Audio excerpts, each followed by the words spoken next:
Hello, hello, hello, everybody. Welcome to Kidney Stories 2. I have something extra special for you tonight. My friend Melissa Tuff is our guest tonight. She has a very, very interesting kidney story. She's been dealing with kidney disease for over 20 years. She's a very, very active advocate for the NKF, the AAKP, and the United Network for Organ Sharing, or as we call it, UNOS. And tonight we're going to focus on pre-transplant deposits and fundraising. Now, how this came up, the first time that I was on the Steve and Tamika show, they asked me about issues that I thought were understated or not represented enough. And one of those issues was the idea of pre-transplant deposits. So when they told me they wanted me to elaborate a little bit more on that, the first person that I thought of was my friend Mel, because she's had a lot of experience with this. So let's bring Mel on and get the show on the road, so to speak. Hey, Dan. Hi, Melissa. How are you? I'm good. How are you? Good, good. How are things in sunny Florida? Well, it's Florida. So, we end up in the news for lots of things, and it's usually not good. And so that's kind of what's going on right now. Well, it's funny because Steve and I were talking about that right before the broadcast, and I think we came to the conclusion that we're going to stop watching the news for a little bit. So yeah, probably a good idea. Too much reality for your Uncle Jim. So let's talk about Mel for a minute. Sure. You're a kidney patient, right? Yes, I am. When were you first diagnosed? I was diagnosed in July of 1996, just about 3 or 4 days before my 17th birthday. So you were just about 17 years old. So you were a pediatric kidney patient at that time. Yes, I was. That's another topic that they told me they want me to speak about a little bit more. Something that I brought up during the interview that I thought was understressed. So what is the type of kidney disease that you have? What caused your kidneys to fail? Well, it was labeled as rapidly progressive glomerulonephritis, but it was actually caused by a UTI that I had sought medical treatment for twice, and I was never prescribed antibiotics. They just sent me home with pain medication and actually had told me that I had a torn stomach muscle. So I found out from my family physician that my kidneys weren't working right, and he admitted me for observation, and within like 3 days I was on dialysis. Okay, tell us a little bit about that as a young woman, what it was like when you first went on dialysis. Well, obviously it's a shock. I went from being like a normal, typical, healthy teenager to in the hospital for over a month, having biopsies and IVs and all sorts of treatments that I had never experienced before. So everything seemed to just kind of happen so quickly. I didn't have any say in what was happening to me because I was a minor.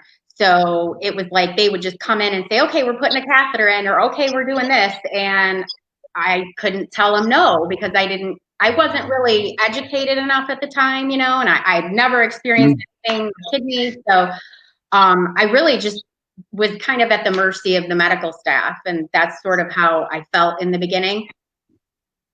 Okay. Tell me, when you were first placed on dialysis, did they place you in a pediatric unit or did they place you in an adult unit? I was in an adult unit. When I was, as I said, when I was in the hospital, I was admitted like a couple days before my 17th birthday. I had my first dialysis session was actually on my 17th birthday.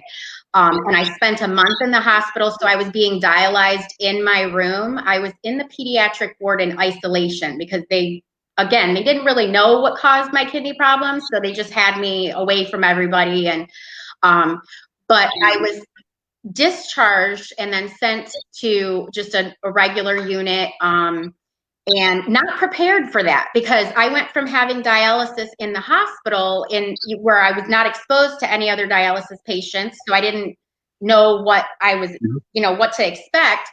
And then I show up at the unit, and now I'm seeing people with the amputations and stuff like that. And I thought that was going to happen to me. I didn't know that it was a subset from diabetes, which is one of the causes of kidney failure.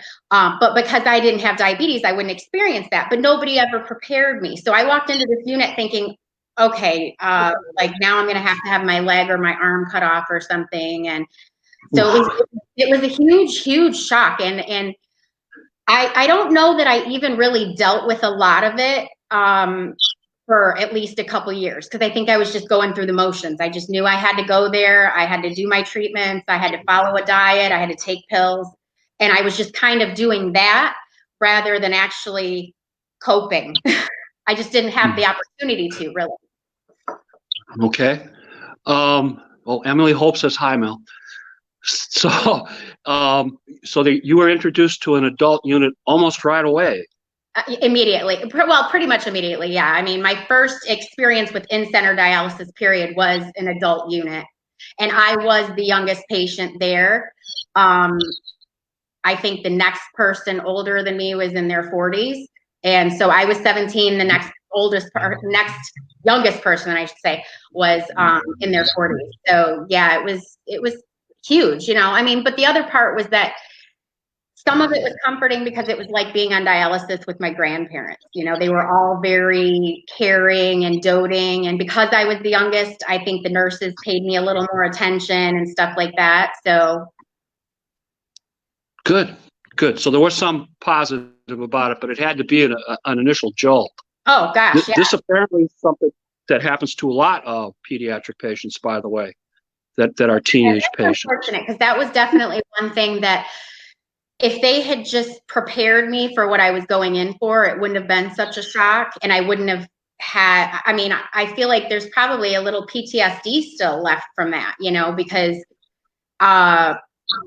it's just, if you've never experienced hospitals or clinics or anything like that, and then you're just sort of thrown into this situation where everybody in the unit is like sick or just really, they have other health issues, and here I was walking in there at 17, still kind of having some energy and stuff like that. And, looking at these other people and thinking, oh gosh, is that what I have to look forward to? Like, is this my life? How long were you on dialysis the first time? I was on for 9 years and 3 months. Okay, that's a long wait. And of that 9 years, how much of that time were you actually seeking a kidney transplant? Pretty much right away, but I ran into some hiccups with the first hospital that I was listed with, because they were finding every excuse imaginable not to list me. And I realized after the fact that I wasn't the only one having problems with that particular hospital. And so I also found out when I ended up changing hospitals that I should have been listed as a pediatric patient initially, and I was supposed to have gotten a transplant within 2 years.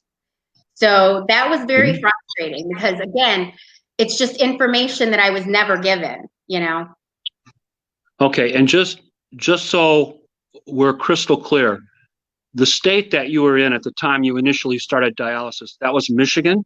Correct. Okay, good. So you were on dialysis for 9 years, a wait that should have been about 2. Right. Before seeking a transplant. When you were transplanted, tell us a little about that. Where, when, all that kind of happy stuff. Sure. I was transplanted at University of Michigan in Ann Arbor, and it was October 7th, 2005.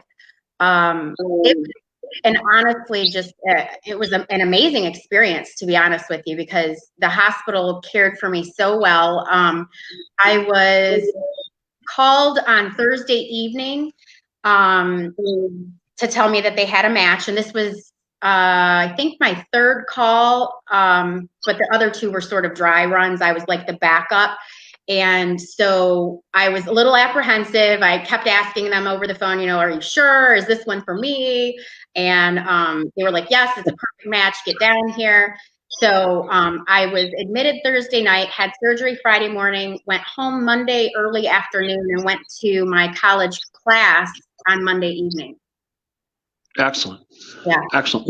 What were you pursuing in college? I was actually studying echocardiographic technology.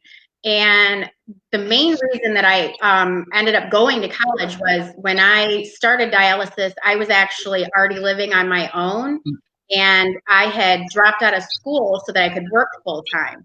And I ended up basically going to college so that I could learn all the terminology that the doctors and nurses were throwing at me and not explaining. So that was like my main motivation as far as why I ended up going to college, was just so I could educate myself more on my condition and the terms that were being used.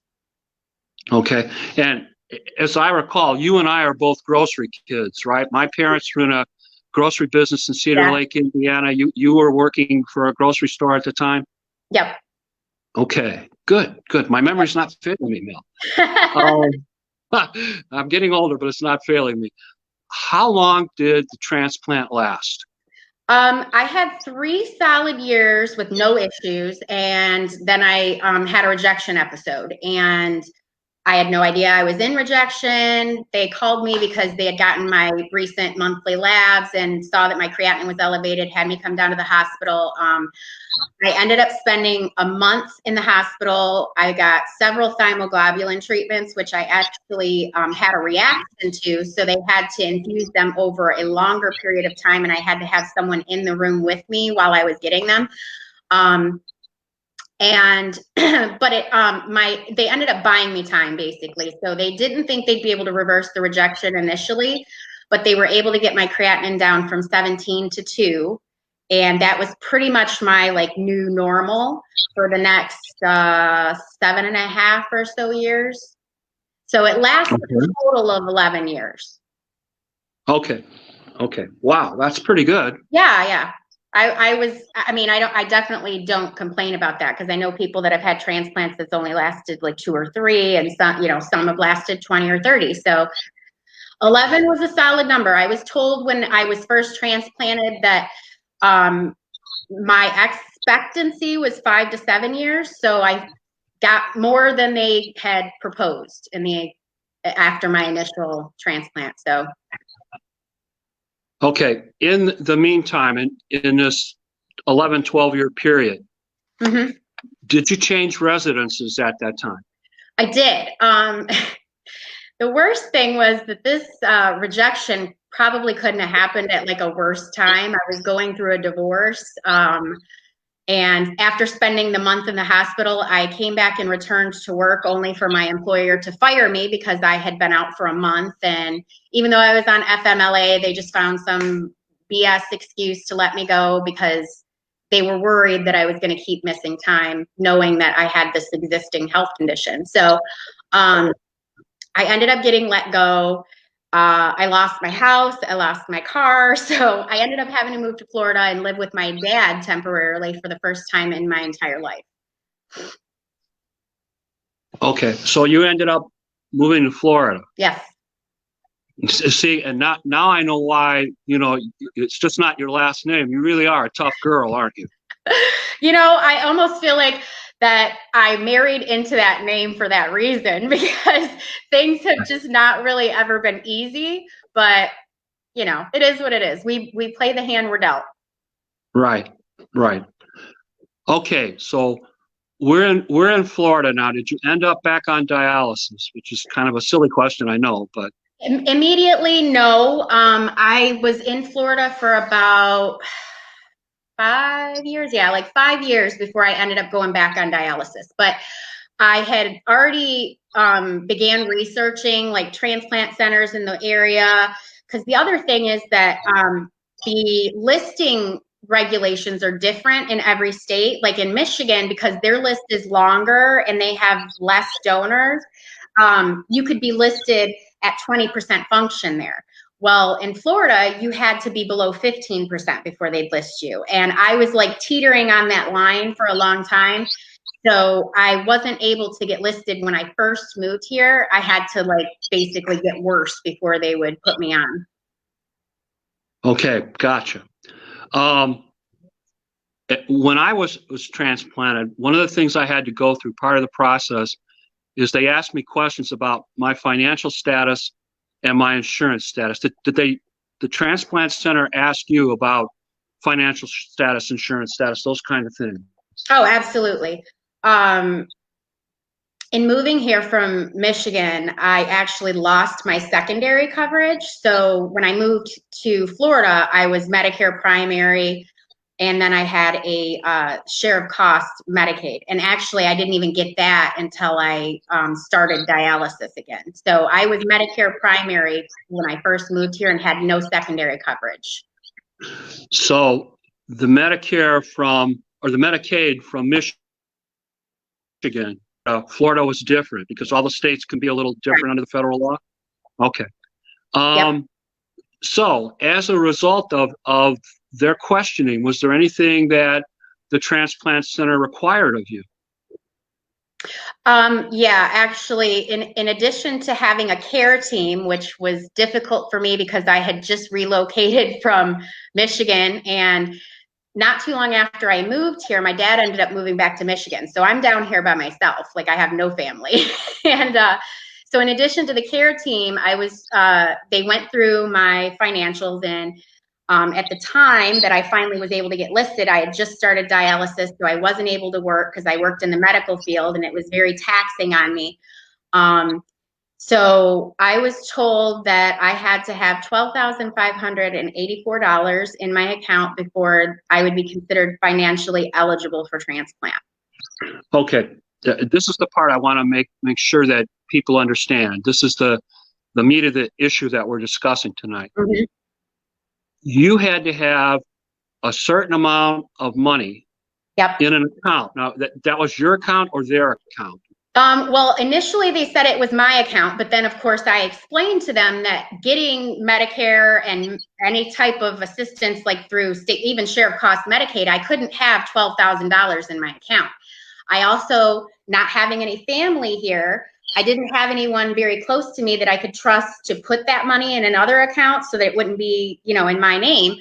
So it ended up kind of leaving me feeling lost, initially. I had no idea how I was going to do this.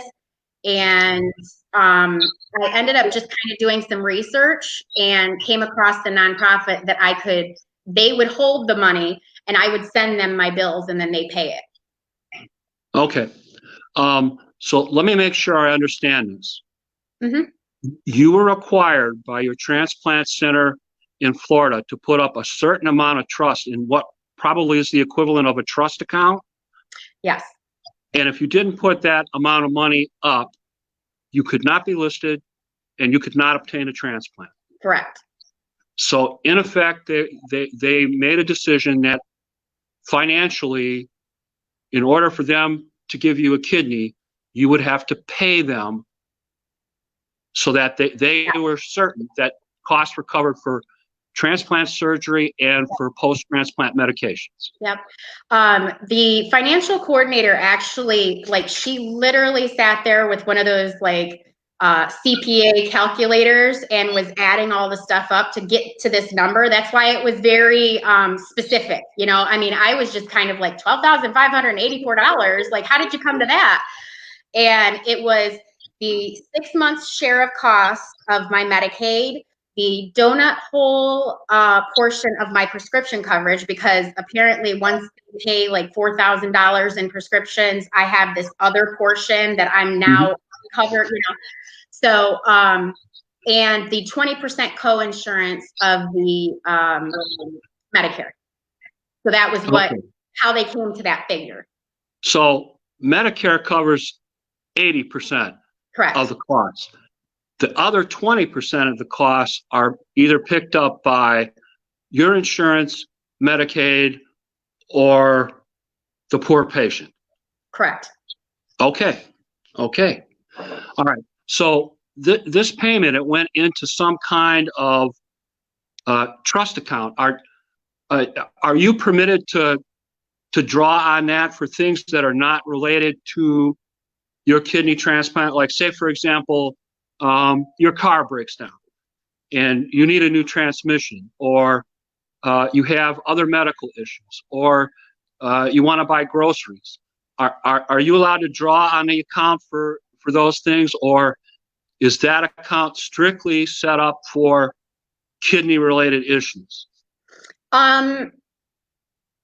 It is medically related expenses. Now, with my situation and me living by myself and not having family around and stuff, if my car were to break down, knowing I need that vehicle to get to dialysis or to the transplant center, I believe that I would be able to draw from it for that. And I have submitted many expenses over the last couple of years because with me only having Medicare, dialysis is expensive. That's over $1,000 a month on my end because I got to pay 20% of that.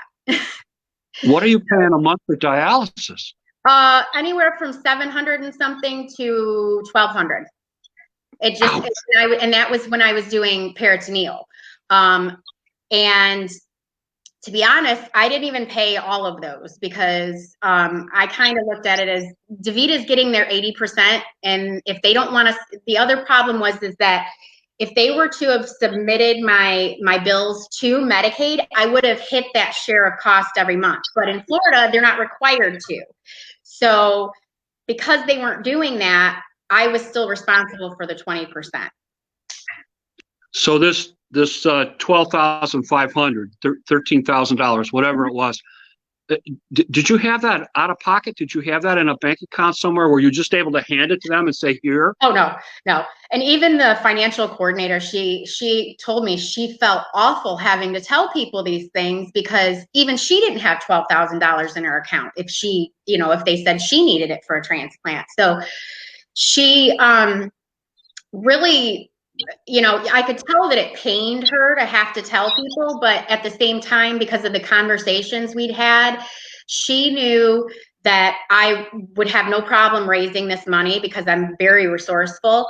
And thankfully I've had to be because of sort of how I was raised. I've just sort of been a scrapper. And although it was daunting telling me that I was going to have to raise this money, and I knew that I didn't really have the support of my family and stuff to do so, it actually, I ended up only contributing about $2,000 of my own because that was just money that I had. But the rest I actually was able to raise through a couple of different fundraisers that I had through Help Hope Live and the congregation of my spiritual center. Okay. Tell me a little bit about your fundraising efforts. What, because I know I bought some t-shirts. Yeah. I know I have a candle in the other room. Okay. So I know that there's different things that you have done. Oh, Gary says hi, by the way. Oh, hi, Gary. Gary Bodenheim. So tell us a little bit about some of these fundraising efforts, some of the things that you've done, and some of the things that your religious family has helped you with. Sure. How would you describe it? Well, like I said, I did some research into some organizations because the first thing that most people go to is GoFundMe. And I ended up finding out that the money you raise with GoFundMe, not only did they take out a significant portion of fees, but that money can be counted as your income when you raise a certain amount. And it's also, it's taxable. So if I would have raised this $12,584 with all through GoFundMe, I would have had to pay taxes on it at the end of the year, and it would have been counted as income towards me. So I ended up finding the organization Help Hope Live, and they're a nonprofit, and I could work under their umbrella so that I could solicit donations from businesses and individuals, and it would be tax deductible for them, whereas GoFundMe isn't. So I had a fundraiser at my spiritual center, which actually they had offered to do it because we have like quarterly events there. And so they turned their Halloween party into a fundraiser for me. And between that, private donations that I got from individual congregants, and then as you mentioned, I did t-shirt sales, I did candle sales, I made jewelry and sold that. So there was a variety of things that I did to raise the money. And within, I would say about 4 months, I had over the $12,000. So. Wow. Wow. That's amazing. Yeah. Because like I said, initially, not because I don't have a huge social circle down here. Because again, you know, I was new to Florida. I only knew a few people from work, and my family had moved back up north. So this was pretty much all on me. You know, everything that I had to do as far as the fundraising, I was doing it, which also made me a little uncomfortable because, you know, people tend to be skeptical when you're raising money for yourself sometimes. But the benefit of using this organization, Help Hope Live, is that that money goes to them and then I'm not using it. They use it for my expenses. So I send them a bill, they pay it. Or if I've paid something, I can send them my receipts for reimbursement and they'll send me a check. Okay. So if someone else ends up in this situation, help Hope Live. Yeah. Did I get that right? Okay. Poor Uncle Jim. You can recommend them? Oh, then, absolutely. Right? I mean, they've been amazing, to be honest with you. They have coordinators that will help you plan fundraisers. They will put together all of the media that you need for it. Like they made me posters and stuff for, I've done a yard sale. They made me posters for that. I did, like I said, the Halloween event. They made posters for that. So they've just been, I honestly don't know if I would have been able to do it without their assistance, you know, because it is a little overwhelming when you're doing it yourself. And I didn't even know where to start. So their guidance was beneficial in the beginning for sure. And even now, if I have a question about something, you know, like you were mentioning, like if my car broke down or something, I can call and get somebody on the phone and they'll have an answer for me right away. Like I had to call them about hotel expenses, because that's the other thing. The both hospitals that I'm listed at are over 2 hours away from me, and if you're over 2 hours outside of their hospital, you have to stay in the vicinity of the hospital for 4 to 6 weeks after transplant. So that was another expense that wasn't included in that $12,584 that I would have to incur. And Help Hope Live allows me to raise funds to cover that too. Okay. And just so we understand your current status, are you working at this point in time? No. Okay. And how long have you been waiting for a transplant, the second wave? It has been almost 5 years now. Okay. Ooh, Janet Lisa's hi from Nova Scotia. Hi, Janet. So 5 years of waiting. Where are you listed, Mel? I'm listed with Tampa General Hospital and Cleveland Clinic, Florida. Okay. If somebody wanted to help, who would they contact? Do we have numbers, anything like that? Well, there's actually, the easiest way to do it is honestly online. And both Cleveland Clinic, Florida and Tampa General Hospital have the living donor inquiry forms on their website. So you can just go to tgh.org or Cleveland Clinic, Florida, and fill out the form on there. That's usually the easiest way, because otherwise, when anybody that I've recommended call, it seems like they get passed around from person to person. So the people that have sent in the forms seem to get a response back quicker. Okay. I read someplace in some of the material that you sent to me that your people that would match for you for a transplant, that those people are approximately 6% of the population in the United States. Is that a correct statement? Yeah. My PRA is really high because I obviously the first transplant, but then I also was transfusion dependent for about 2 years after I moved here. So every 2 weeks I was getting 2 units of blood, and that obviously built up a lot of antibodies and stuff. So even Ouch. I was getting, some of the times I was getting irradiated blood, or they would use a leukocyte filter, but it was hit or miss because there was not really a consistency in the care. You know, I would argue with them sometimes, like, look, I'm a transplant patient. I can't have regular blood products. I have to have irradiated blood because of my antibodies, blah, blah, blah. But, you know, sometimes it's just hard to get through to medical professionals because they, you know, they went to school for this and they feel like they just know everything. So, Yeah, but you did too. well, I know my body, and and I know what my experience has been and what I was told by my transplant clinic, and now I'm being treated at a entirely different hospital. So obviously their procedures are different. And so, yeah, I spent a lot of time arguing about that, but that's basically what resulted in me having such high antibodies, was mainly the blood transfusions. Okay, so you've been waiting for how long now since the episode with the failure? Well, just about 5 years is what I've been on the list. But when I was first told that I was going to need another kidney, that was in like 2011. So that was like 9 years ago. Holy cow. That's a long time. And you're a tough match. Yeah. And I was told that when I was up in Michigan, and that was, again, what sort of prompted me to start looking into moving to Florida, because I was told that my wait in Michigan was going to be 7 to 14 years for a second organ.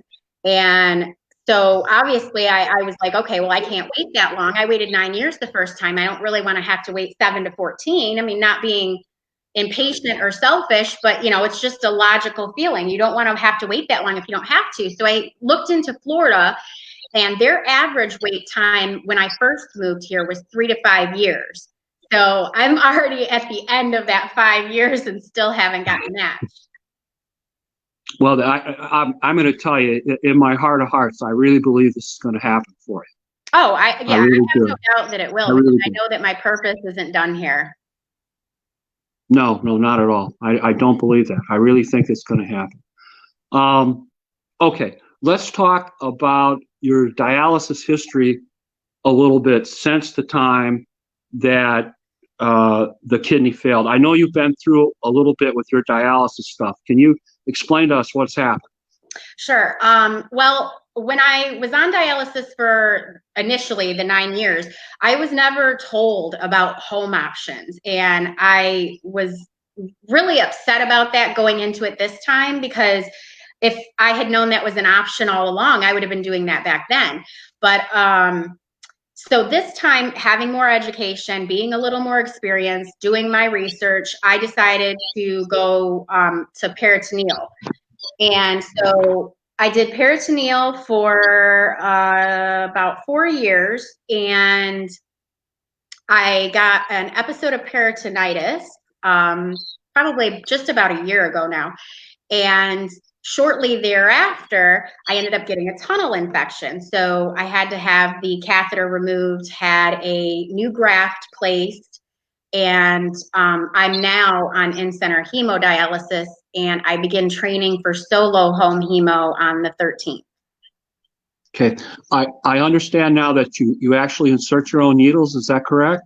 I do. And I actually removed my own needles for the first time today, because they had the longer ones so that I could, get them out myself. Because obviously the shorter tubing, it's hard because my graft is in my upper arm. You can imagine it's hard to try and take a needle out like at this angle. So sure. Longer needles, the longer tubing allows me to grab it like from basically down around my wrist area, and I can just pull like that and pull it out. So it's awkward, but other people do it, so I know I'm fully capable of doing it.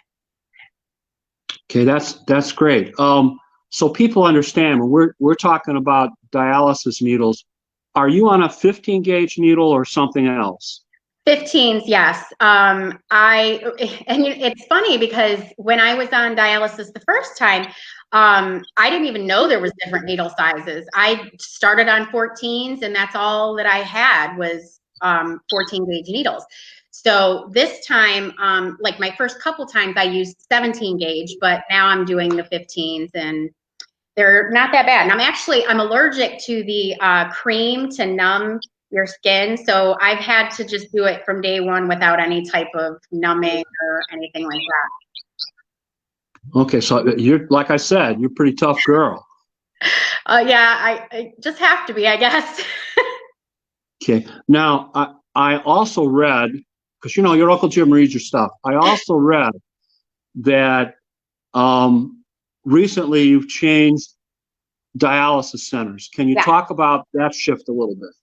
Well, I've been with DaVita pretty much almost the whole experience with dialysis. Like when I first started in '96, DaVita wasn't even in place, I don't think, because I was having dialysis in a center that was owned by the hospital in the hospital. And I just started to realize that I'm a number. I'm a number. I'm a form of payment to them, and my care was just, I felt like being pushed to the wayside. And the entire situation with this recent infection that I had in my tunnel was what prompted me to change clinics and I actually changed nephrologists because of it, because I had seen my nephrologist in the DaVita clinic like 3 days prior and told her that I felt like I had an infection, and she looked at it. She wouldn't swab it or anything. And she was just like, no, you've probably just irritated it. You slept wrong or you pulled on it or whatever. And I'm like, I kept arguing. I'm like, I know my body. This doesn't feel right. I need something done. And they didn't do anything. So fast forward 3 days later, I could barely stand up because I had such bad stomach pain, and the redness around my catheter had spread up my stomach some. So I ended up going to the ER, and sure enough, my surgeon came in and said, yeah, you've got what looks like a tunnel infection, and I will probably have to remove this and some additional portions of your skin in your stomach, because if those areas are infected or abscessed, I have to take all that out. Ouch. Yeah. I remember seeing a photograph on Facebook of your stomach, and it looked like a huge hole. Oh, there was three huge, a little bigger than golf ball size holes. I mean, you could literally stick a golf ball in them. That's how deep and wide they were. So I should tell people, on Facebook, you really should follow Mel if you have an interest in kidney disease, because she's very good at making videos and showing you things and explaining things in layman's terms so people can understand them. And she's not afraid to use herself as an example. So that's one of the reasons I admire you so much as an advocate. Let's shift. If one less person has to experience the things that I've had to, then, it's all been for good reason then. Right. Let's shift gears a little bit. I understand that recently you have put up a new website. Can you tell us about that? I did. Originally, my website was Mel Needs a Kidney, because I was just really focused on finding a match, and I knew that my chances were pretty low, so I was focusing on that. And I realized that I wanted to shift gears, and I wanted it to not be about just finding me a kidney, but like eliminating people's financial burdens and these hurdles that people are going through to get to transplant. Because I've met several people, even just down here in Florida, that were also told they had to fundraise, and that in and of itself was so daunting to them that they didn't even go through the process. And a couple of people have also passed on since then, never having got on the transplant list just because they thought they couldn't raise that kind of money.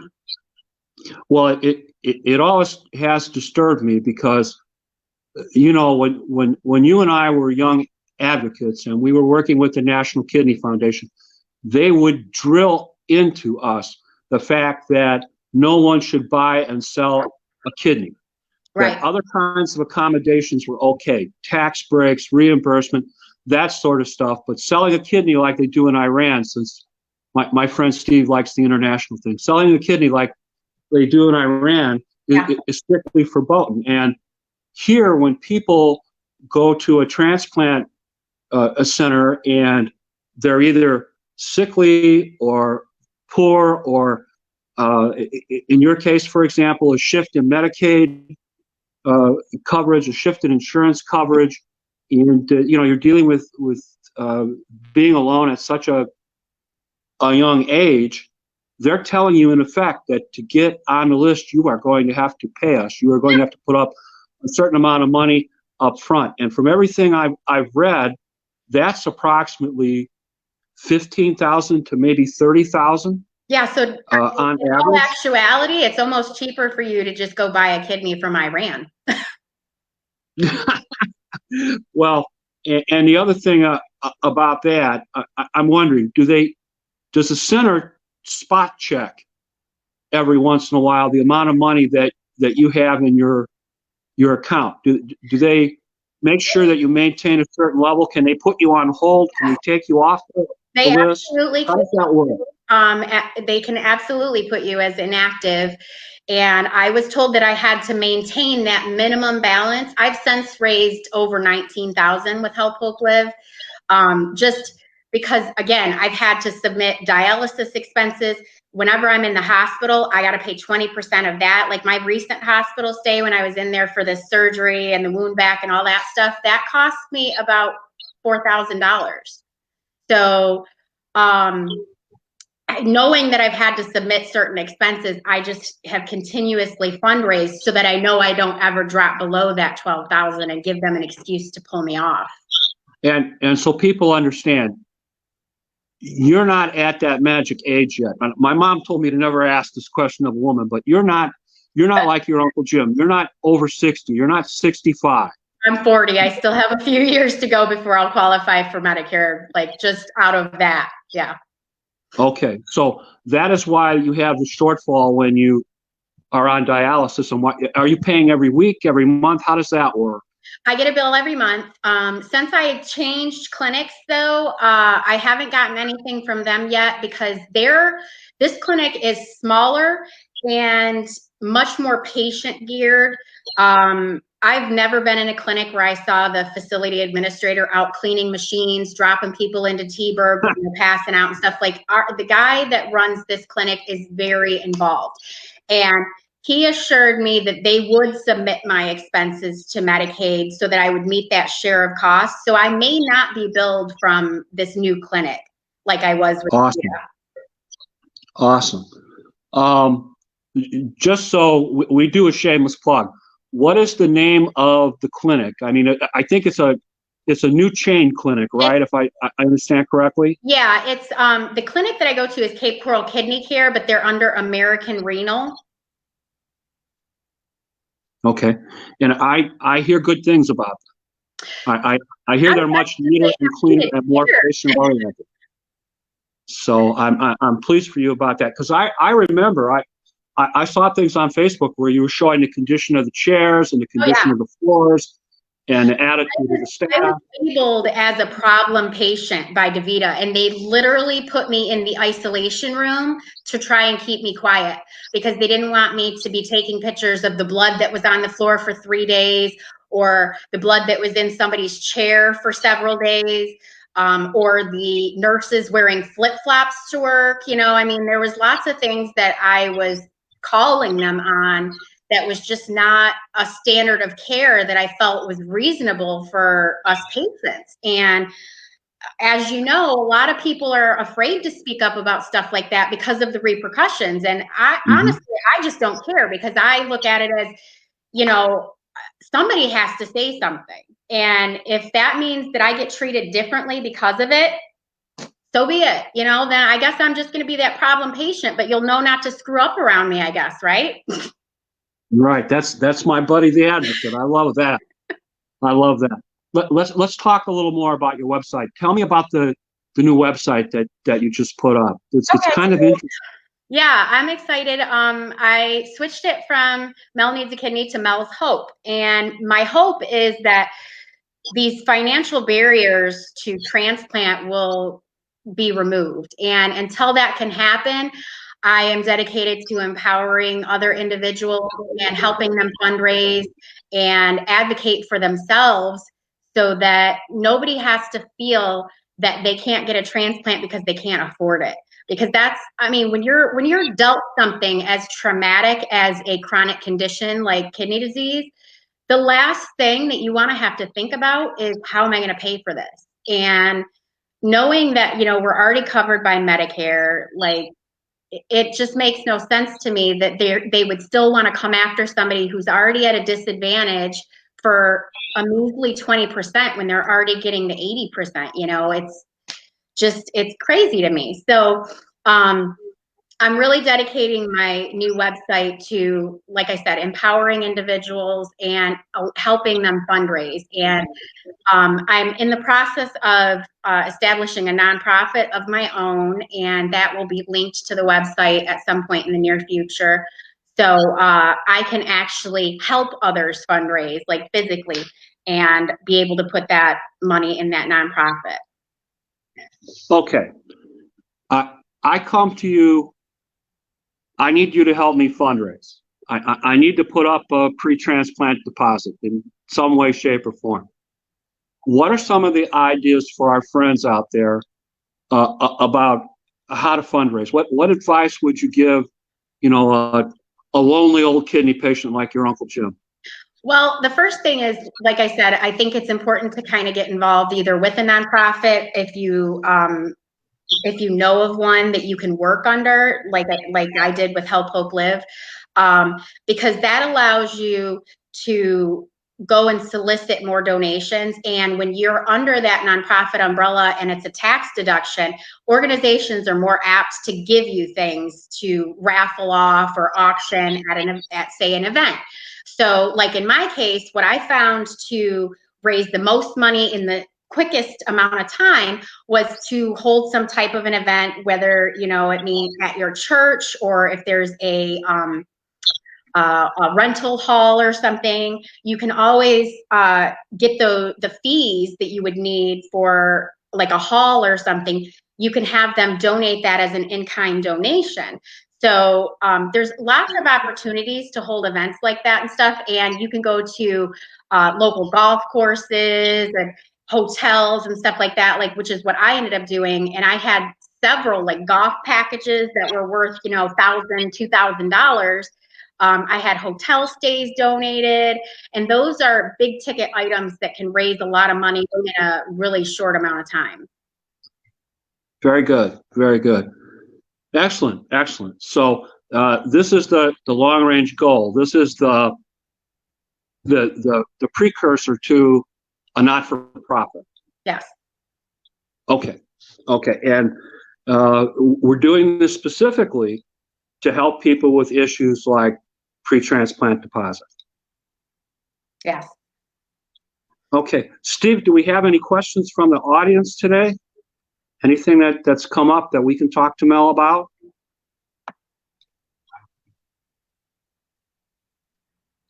Steve's kind of quiet. Okay.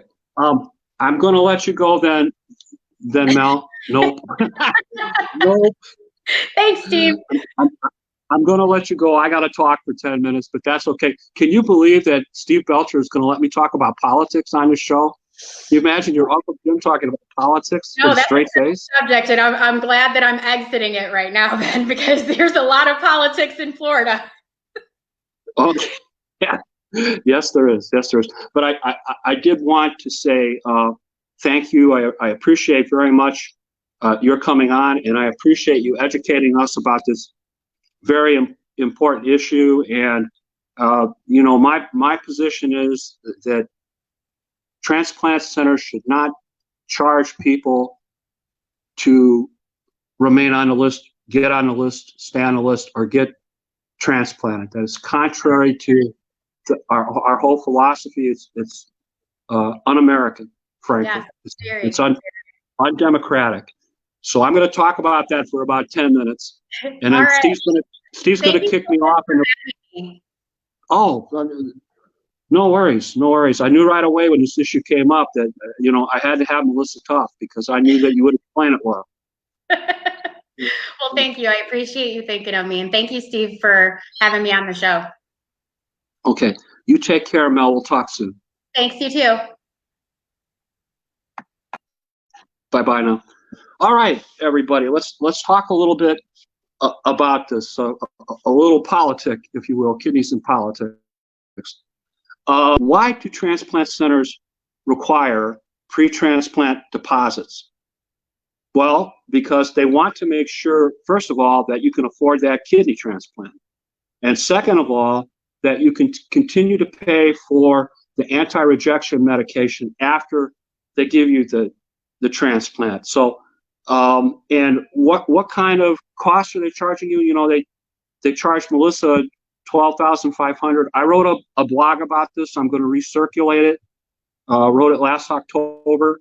The cost generally runs between $10,000 and $30,000. That's a lot of money to have to come up with. And you could see from our guest that you know, she fought mightily to raise that money, raised almost 20 grand, and still has to kind of maintain that balance. And they do check on it, and they can put you on hold. They can remove you from the list. You know, they can say you're uncooperative, all that kind of happy stuff. So here's the problem. Requiring pre-transplant deposits eliminates needy people, sickly people, and poor people, even though they might otherwise be very, very good transplant candidates. And wealthier people and people with better health insurance are more likely to get transplants, even if they're not as good a candidate in some places. So we're talking about people that make approximately 60 to 90K a year. So, you know, there's a study that's been done on that recently. So, so numbers. There are about 93 of us. We're sitting here today waiting for a kidney transplant list. The average wait time is between 3 and 5 years. If you're in a place like California, you might wait as long as 10 years on average. More populated places, more people, more demand. 12 to 13 people, depending on who you believe, die every day waiting on that list. So you can see there's, you know, 100,000 people or so on the list. And last year they transplanted about 20,000 people. So there's a kidney shortage. You know, in a medical procedure, if you were only converting, you know, 20% of the time, most procedures would consider that a failure. You and I get a kidney transplant, we get our name in the newspaper, right? I mean, because that's really, in a sense, how rare that is. So 2018, they did about 21,000 transplant. The average cost for it is about $260,000. Your anti-rejection medications, Medicare is paying about $17,000 a year. The average cost to your normal everyday patient is around $2,400 a year. The average cost to be on dialysis is around $100K a year per patient that's on dialysis. So as you can see, there's a big discrepancy there. I mean, for an individual, you know, you're only paying about 25 grand a year for anti-rejection medication. At the same time, Medicare covers all of the costs of dialysis. They only cover your, yes, Gary reminded me, Gary Bodenheimer, we need the Living Donor Protection Act.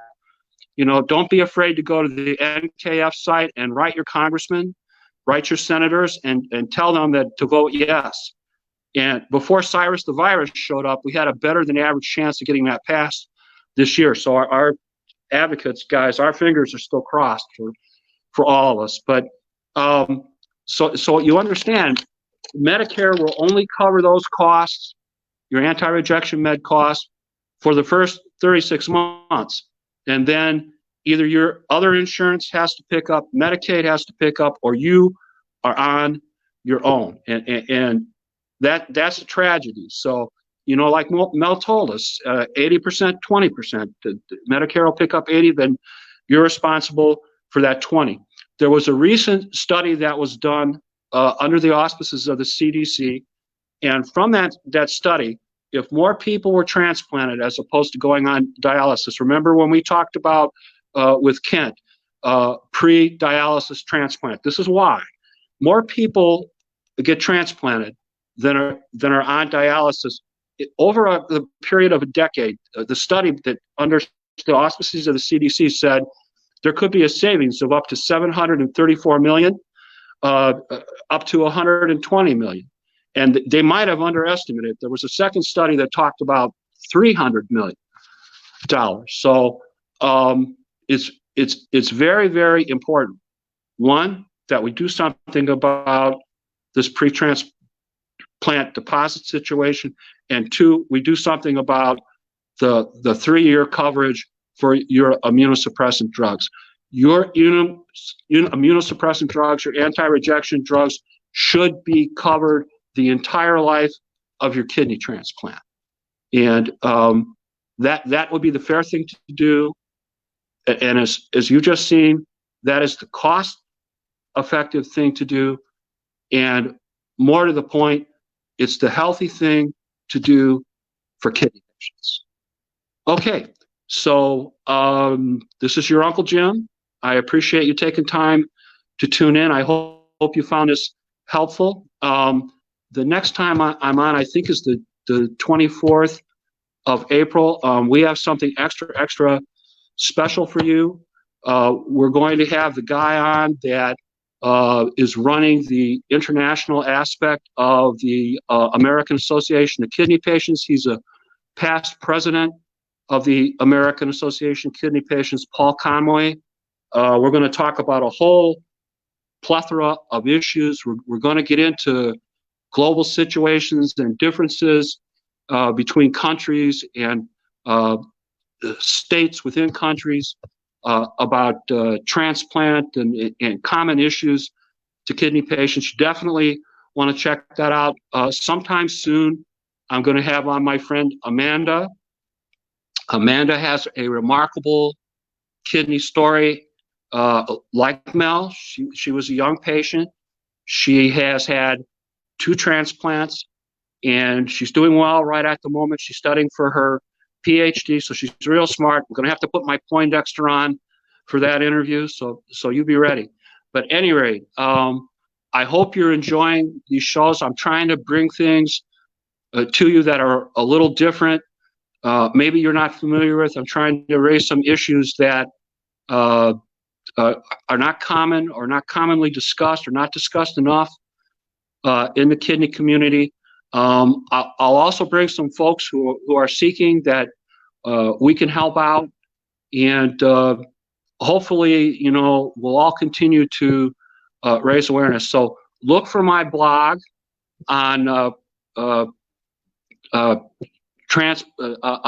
pre-transplant deposits. I've got another blog that I've just written that's been published. It deals with communicating with your members of Congress during this period of time of the coronavirus. You may want to check that out. That's on the HOPES website. Anyway, Steve's telling me we got to go, so we got to go. He's the boss. All right, so folks, take care until next time, okay? And be sure you check out your Uncle Jim on Facebook, Twitter, and Instagram. I'm everywhere. So we'll talk soon, my friends. Bye-bye.